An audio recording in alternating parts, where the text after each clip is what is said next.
There's a guy named Ron, and there was a black guy named Denver Moore.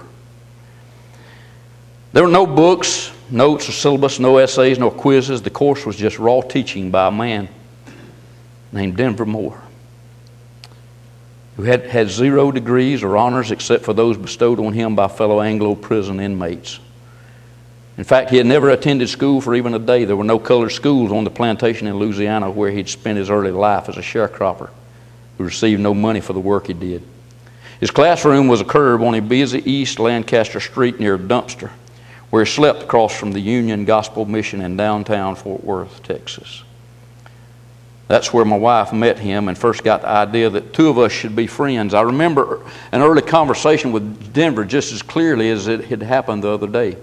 His breath had a pungent smell of stale tobacco with a finish of canned sardines that distracted me. Pretending to scratch my beard, I moved my hand to cover my nose while my ears strained to hear his soft voice. "Is you one of them Christians?" he asked. "Yes," I answered. "Then maybe you can answer a question that puzzles most all homeless folk.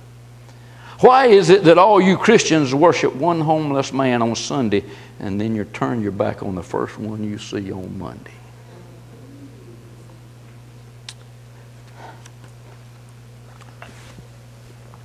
A moment passed, so I sat there paralyzed, like I'd been shot with a stun gun. Finally, I said, "I don't have an answer for that."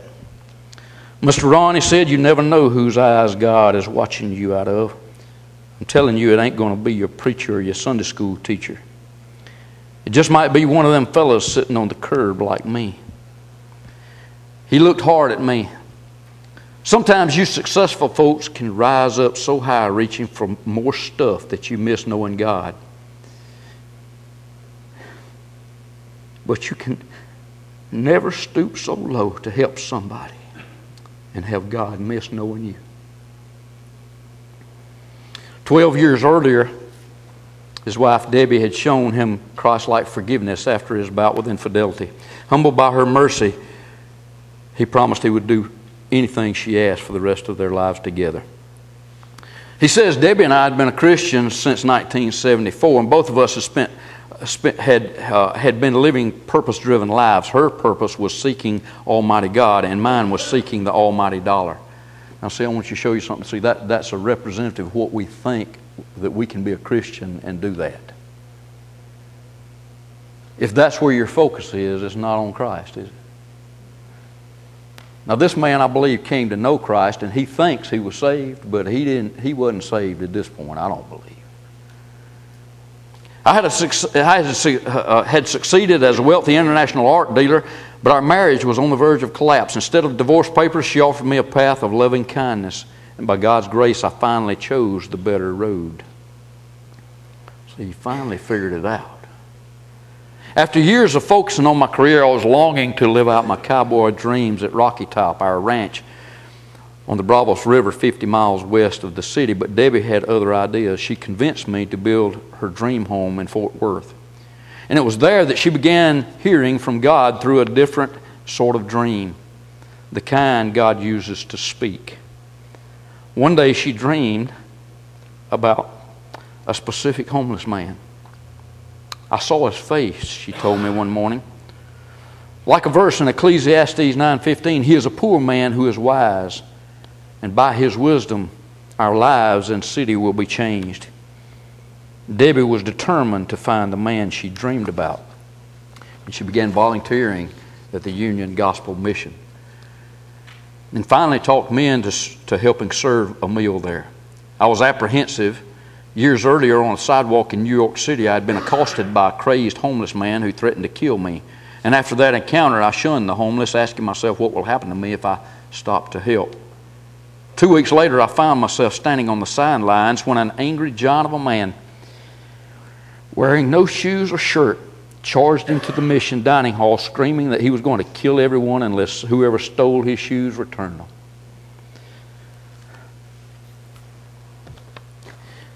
That's the man I had to dream about. Debbie hollered to me as I took cover under the serving line. And I believe I've heard from God that you have to become His friend and find out what my dream is about. And he yelled back, but I wasn't at that meeting between you and God. And if I want to be friends with someone who wants to kill everyone, I think I should talk to God about it myself. But he said after pursuing him for 5 months, he said, I finally got him in my car, though he was screaming at me to just leave him alone. And he said, I'd love to leave you alone, but I told him, but my wife told me that I have to be your friend. And he liked Debbie, so he said he'd think about it. 2 weeks later, he sat across the table from me on a sidewalk outside of Starbucks. There's something I heard about white folks that really bothers me, and it's got to do with fishing, he told me. Puzzled, I responded that I was not a fisherman and wasn't sure I could offer any insight on his assessment of my race. I'll bet you can. I heard when white folks go fishing, they do this thing called catch and release. It's a sport, I explained. Well, if you was a white man fishing for a friend and you're going to catch and release, then I ain't got no desire to be your friend.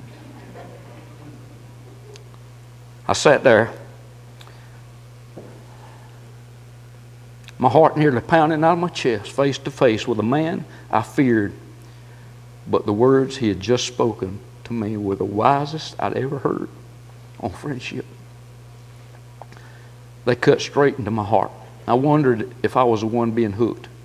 From Denver, I learned the difference between blessing and helping. He once asked why I was always giving out dollar bills to street people and dishing out spaghetti at the mission. I like helping the homeless, I told him. Mr. Ron, you ain't helping nobody. All you is doing is making yourself feel better about being rich. You're just blessing folks with your dollars and service, but your dollar bill and a plate of food ain't changing a life. That takes love. If you're really serious about helping somebody, crawl down in the ditch with them, bandage up their wounds, stick with them until they are strong enough to crawl up on your back and get out. Denver understood that the homeless isn't a government problem, it's a church people problem. I don't know how he knew this, but he told me there are at least as many, if not more, churches in America than homeless folks on the streets. If every church would take in just one homeless person, the problem would be solved, he explained. I ain't a very smart man, Mr. Ron, but it seems to me there's too much Bible studying and not enough Bible doing.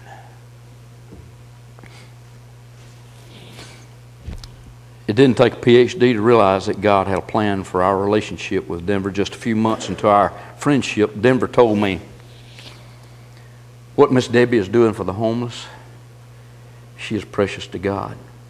And when you is precious to God, you is important to Satan. Watch your backside. Something is getting ready to happen to Miss Debbie.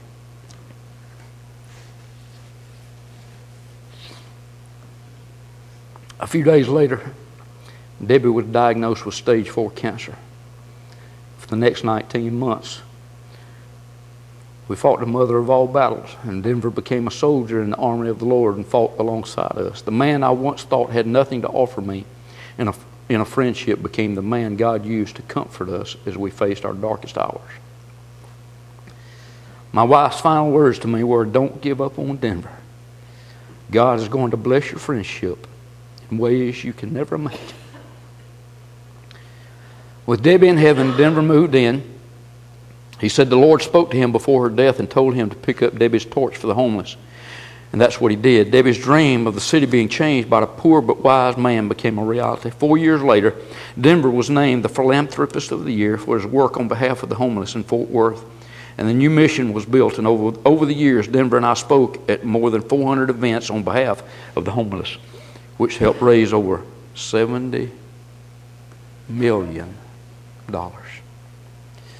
That was spread to missions all across America. Denver lived with me for 9 years until his passing in March 2012 at the age of 75, and I miss him dearly. But in the words of my friend, whether we is rich or poor or something in between, this earth ain't no final resting place. So in a way, we is all homeless, just working our way home.